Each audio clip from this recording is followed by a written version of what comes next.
Chapter 19. Old Man Coyote Pays a Debt. Some little seeds of goodness you'll find in every heart, to sprout and keep on growing when once they get a start. Peter Rabbit.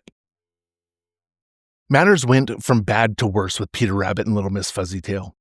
Peter would have made up his mind to go back to his old home in the dear old briar patch on the Green Meadows, but he felt that he just couldn't leave little Miss Fuzzytail. And little Miss Fuzzytail couldn't make up her mind to go with Peter because she felt that she just couldn't leave the old pasture, which had always been her home. So Peter spent his days and nights ready to jump and run from Jed Thumper, the gray old rabbit who thought he owned the old pasture and who had declared he would drive Peter out. Now Peter, as you know, had an old friend in the old pasture, Tommy Tit the chickadee. One day Tommy took it into his head to fly down to the Green Meadows. There he found everybody wondering what had become of Peter Rabbit. For you remember, Peter had stolen away from the dear old briar patch in the night and had told no one where he was going.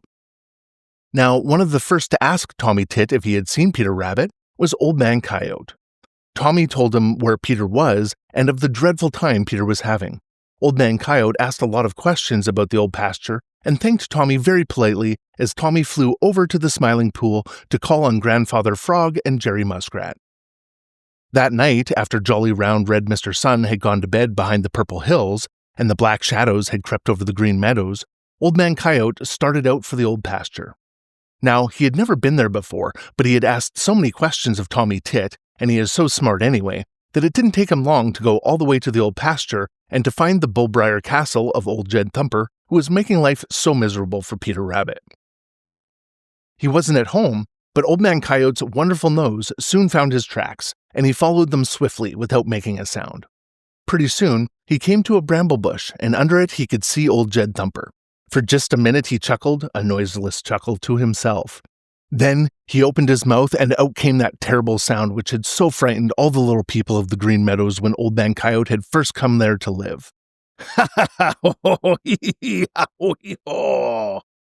Old Jed Thumper never had heard anything like that before. It frightened him so that before he thought what he was doing, he had jumped out from under the bramble bush. Of course, this is just what Old Man Coyote wanted. In a flash, he was after him, and then became such a race as the old pasture never had seen before. Round and round, this way and that way along the cow paths, raced old Jed Thumper with Old Man Coyote at his heels, until at last, out of breath, so tired that it seemed he couldn't run another step, frightened almost out of his senses, old Jed Thumper returned to his bullbriar castle and was safe. Then Old Man Coyote laughed his terrible laugh once more and trotted over to the tumble-down stone wall in which his keen nose told him Peter Rabbit was hiding. "One good turn deserves another, and I always pay my debts, Peter Rabbit," said he. "You did me a good turn some time ago down on the Green Meadows, when you told me how Granny and Reddy Fox were planning to make trouble for me by leading Bowser the Hound to the place where I took my daily nap, and now we are even.